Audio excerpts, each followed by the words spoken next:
Welcome back to the YouTube channel, man. Cameras, today is Friday. Later on the Friday, bakufunika kukaswala. Hey, mavempera mina. Just nanaga kuti Friday tikumbasanaso kuti guys magavempera. Mmene nachitira Sunday kuti Sunday tikavempere. But also tikavempere got Friday. So anyway, 10 tulongosoleko zina za zimene zikuchitika zosiyana mango tione kuti zikhale bwanji tingopanga cover zonse. Anyway, tiyambe ndi ku United States of America, the home of democracy. Nyumba ya democracy ku America, nyumba ya democracy. Kumene kuku ndithu ndikumene kwachitika ndithu ma shooting, kumuombera munthu, kumuombera mzimayi. Kune kuti tukwabuka mademo ndithu kumene kumademo aja kuti guys sikuli bwino. So it's like kuloza chala munthu wina pamene nawenso uliso ndi mavuto, kutchuka ndi zinthu zina kamano iwenso uli mchinthu china chifukwa akuluakulu pali apolisi ake amachita kuti Immigration of Customs Enforcement, amati ICE asilikali amene wawo ndithu amaombera mzimayi pamene mzimayiyo amachokera la okay ndifana ndizipita basi kana kuyiwo kungotenga chifuti boom kumuombera ndithu mutu pakati pano wa tisiya. So zimene zautsa maphokoso kuti apolisiwa bwanji nkhani yakuomberedwa ku America, nkhani yakuomberedwa ndi akakwa kusinkhani ya chilendo amene mapanga follow news ku America na apolisi kupha anthu ndi amapha anthu. Ku America apolisi kupha anthu ndi amaphadi, especially anthu amene ali akhungula kuda amene ndi amakumandiza mbiri kwambiri nkhani na ku America. Na ku America nthawi zina matha kuona azungu akanganako ndi apolisi aja koma na munthu akuda munthu akuda ndese amayiwothera. Apolisi aku America amakondithu kuombera. So pa chimene cha pangetsa kuti nkhani ihite kwambiri chone kuti a Trump ndi yena akubakira anthu amene washotayo akuti paibe vuto iye amagwira ntchito yake. Let me be clear.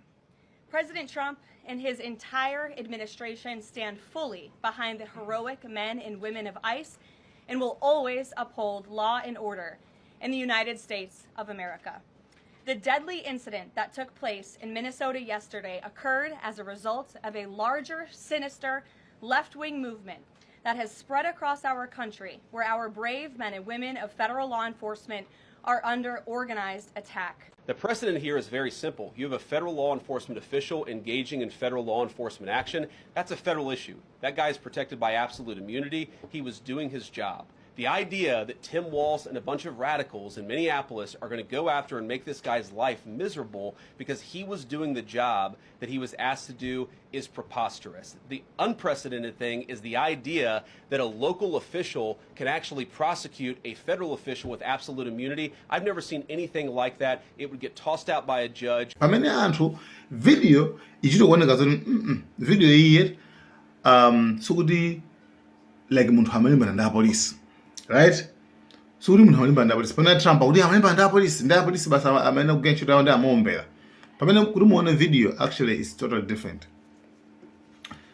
Yeah, so amene wawa ndi amene apangitsa kuti anthu tsopano amukira Trump yondo wamisala plus ombera yuso ndi kuti ndi chigawenga kunena kukhala thumu ndende pamene boma likumubakira.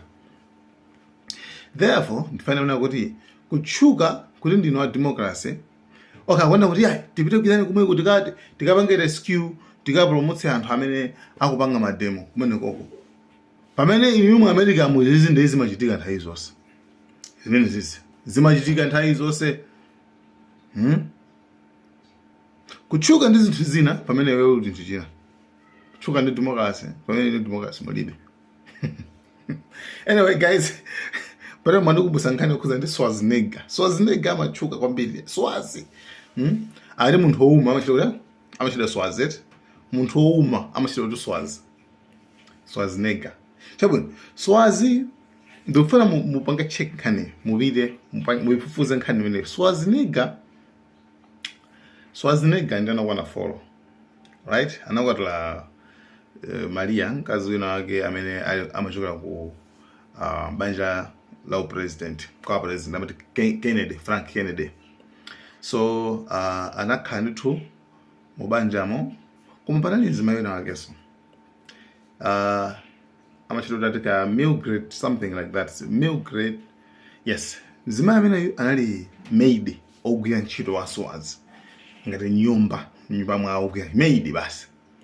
So nyumbamo anakhala mmene mu nyumbamo ndikubiza kuti Schwarzenegger amene amachoka cha swazi aja anampasa mimba nzimayi amene ndikubereka mwana ndikumakhala mmene mu nyumbamo bi mwaswazi muja kazi wakesa omwemo nkukhalamo zaka over 25 akugwira ntchito ngati maid. Mwana ali mulimo momwe mwaswazi Schwarzenegger anake follow komanso paliso mwana mmodzi wana pa 5 ochokera kwa nzimayi amene akugwira ntchito nyumbamo. So mwana uja anakuwa zaka 13. Mwana uja anayamba kuoneka ngati Schwarzenegger. Kani ndabwitsa kwambiri. Ndi nthawi inayika pa Christmas mayi uja anapanga confront like kumuza se mkazi wa Schwarzenegger sobana kumuza Schwarzenegger ase mwana wewe ndo wako iweyo mwana wewe ndo wako yo ufuna usafune mwana amene ndo wako. Then so azanapomera yali mwana ali ndo wanga ndende ngaso responsibility yose. Imagine 2011 mkazi anatala anapanga file for divorce kuti basi tingosiyana iwe zona iwe ndo option kwambiri. 2020 pamene anapanga finalize divorce yao mpaka na banja ndani nata and kwena kubasa kumabe Schwarzenegger anabiliza keeping in touch kumakhala pamodzi ndi keep in touch ndi mwana wake uja maso and zinambe zoti yewe Schwarzenegger amene kuti ngati pali favorite son ndi ndamene yeso ochiposi. Anyway, to the point kuti kwana wose amene Schwarzenegger ali nawo mwana amene amatengera za Schwarzenegger ngati za bodybuilding zichichanchana ndi Schwarzenegger so mwana amene amaoneka ngati ndi Schwarzenegger iso ndi mwana amene iye. So izo ndizimene ndithuzi machitika anachoka ndi uswazi kuti ndi swazi kumano actually no the guy I think unamulangwira mbiriyo ndio usiyana. So iyo nawo nkhalankhani ina yofuna ku campus zimene zimoneka za opposite. So Americans akamati tibwera kuyani tikapanga njana izawo ndizi nyumba mwawo wawo izimenezi anthu akupanga pano pali apanga mademo komanso anthu onso pena apanga mademo akupangidwa water spray ujeni paper spray. So zimene kuti kwameneko. Number 2 10 tilowe ku Russia mango. Russia ndithu yaponya bomba la chilendo limene lafika mu Ukraine ndiyeno ndikuphulitsa kumene amati tikhoza kuti kali ku Eskom. Anthu a Eskom anayesesa overnight kuyesa kupanga magetsi kuti magetsi agwirebe koma still akanikabe pakali pano anthu almost 800,000 ali mu mdima tikunena pano mpaka na lero. Kani yake Russia yachita zochita kumenekoko. So nkhondo ikupitirirabe zochitika ziti kumeneko. Tiloweno China yakwiye kwambiri chifukwa cha China inapanga invest kwambiri mu ku Venezuela ina ndi mabiliyoni ochuluka kwambiri. So pankhani imene yakugwidwa kwa Maduro komanso America yauza a Venezuela kuti you have to cut ties inuyo mudule mabale osame muli pakati pa Russia, Iran komanso China.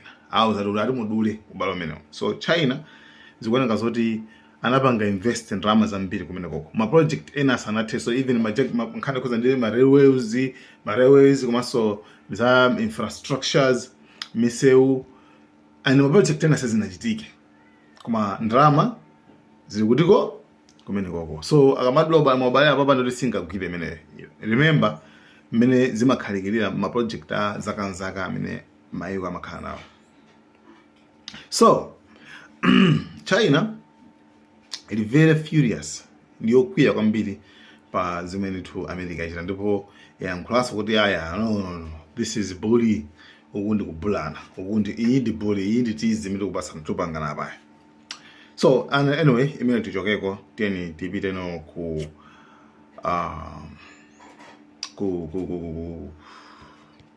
jana kuti tilowe kuti tilowe ku tinakamba zokhuza ndi Reza Shah ndi tinakamba ndi mwana wa Shah amene iso pano akuyenda kwambiri kakapita kundeke nako Trump anali zochitika zina zake komanso iye anapempha kuti afuna kumana ndi Trump chifukwa remember kuti afuna akhale president ku dziko la Iran nde shockingly zaweza kuti Trump wamuza kuti this is not appropriate time isi nthawi yenera kuti iwe ndine tikumane tizikamba za ku Iran I think atitenti angana kuti chinga angatuluka umene konde ndani like kuyana komweko amene angatuluke ndani komano akhale kuti ali align akupanga za America for like ndizovotelapo iye anachoka wanza ka 17 wakhale kunja asanapita kusukirana koso angopita akakhale president lero ndilero so anyway muli mosemo and Trump I don't know kuti chuji ntana amuza kuti iweyo sana bangi recommend pamene iye ndamana kwana kuti tenda sinthana mene kunyeni kuti chisana mene ndipita tibwene ndibweyo mene konzinza zakhale president nde actually izo za mukanika so my demo still akupita labe ku Tehran maso ndi ma provinces ena ose my demo akupita labe nkhani umezi ate ndipite pa Ibrahim Traore mkudziwa kaleso ino kuti zimenezi ndithu sikuti zizasintha kwenikweni makamaka ngati ma Africans tili ogona chifukwa ndi ma Africans tokatoka like wina yese akumaona chitukuko development imene kuchitika ku Burkina Faso and ma Africans okauka agolanda drama kujiwa kwa azungu kuti kufuna kusokoneza sopano pamene una kuti kutukuka kuzativuta kwambiri amene akubwera mazalimbana ndi Ibrahim Traore sakumachoka kuja nkunja sakumachoka ku America kapena ku France hayi ukokwa komango tumiza drama kumano amene akugwera ntchito imene yolimbana yomalimbana ukauka ngati ma Africans ukauka ndi ma Africans ukauka anyway pali Henry Damiba amene adambuchotsa pa mpando adapanga mpanga overthrow kuti hayi ndachokana apa mona zoti simungwanitsa za Thomas Sankara zimene ankafuna nde analowa Ibrahim Traore ndi zinthu ati sikumaoneka kuti timakampani tentitu tupanga zinthu kuoneka kusintha pamene ku Malawi wala kampani asingano ndiyovuta kuti uyipeze so iwo aja anayisisa ndithu akupanga zinthu ndithu komano zopeza konzoti anthu akufuna so amuphe and basi azikhabi mukapolo mwemwe umene amakhala ucha mpoyo mosemo so anyway awagwira anthu amenewo sizo zoti zasala zake zikhale zotani guys temango pasana mango komabe next time ndoti pasana ndithu update ina tuone kuti zikhala so bunch guys thank you so much Malawian Cameras.